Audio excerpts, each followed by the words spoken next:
Something else we need to be aware of with protein is fluid retention.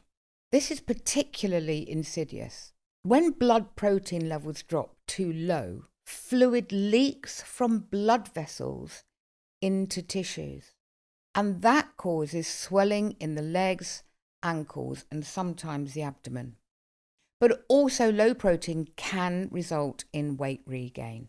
It's known as one of the strongest predictors of significant weight regain because basically low protein, as I've said, is muscle loss. Muscle loss results in metabolic slowdown.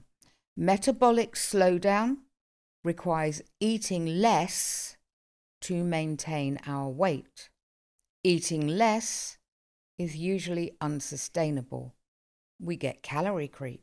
Marry up calorie creep with a slow metabolism, you've got weight regain. Inadequate protein intake, I will say it again, is a major contributing factor for many of patients that regain weight. So what are the daily minimum amounts we need to have? So let's be honest, 80 grams of protein every day is the absolute minimum for anybody that has lost a lot of weight, but particularly bariatric patients. 80 to 100 grams daily would be a target range for gastric bypass and gastric sleeve patients. But 100 to 120 grams every day is necessary if you are physically active or strength training.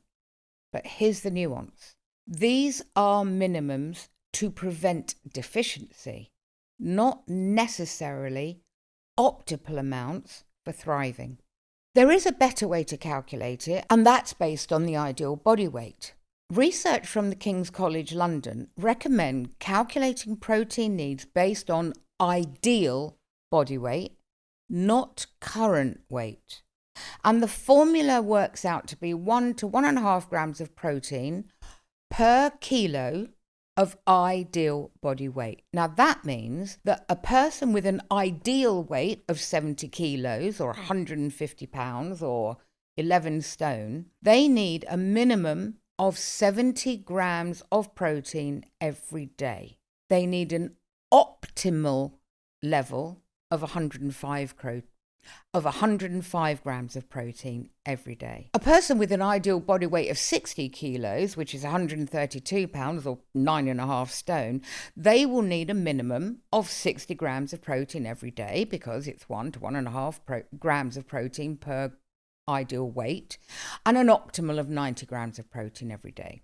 So why do we base it on an ideal body weight and not our current weight? Well, that's because using the current body weight, which starts very high, would suggest you need protein of, 150, 200 grams plus every day. That would be impossible to achieve with a tiny pouch. So using goal weight prevents an undercalculation as you lose weight, and your protein needs don't drop just because you weigh less. You still need to preserve the muscle mass that you have. There are special circumstances requiring higher protein. So for example, if you are actively exercising or strength training, or you're older than 60, or you're healing from complications, or you're pregnant post-surgery. This is where theory meets reality. You know you need 80 to 100 grams of protein daily, but your pouch holds 100 mils at a time. So now let's look at how we make that work. Protein first, always. This is a non-negotiable rule. Every meal you eat, every snack, you must eat the protein first. So in practice, breakfast, for example, eat your eggs before your toast. Lunch, eat your chicken or your fish before your vegetables or your rice. For dinner, eat your lean meat before anything. Snacks, eat protein focused, and I will talk about that shortly. And the reason we have to do that is because you fill your limited pouch space with the highest priority nutrient.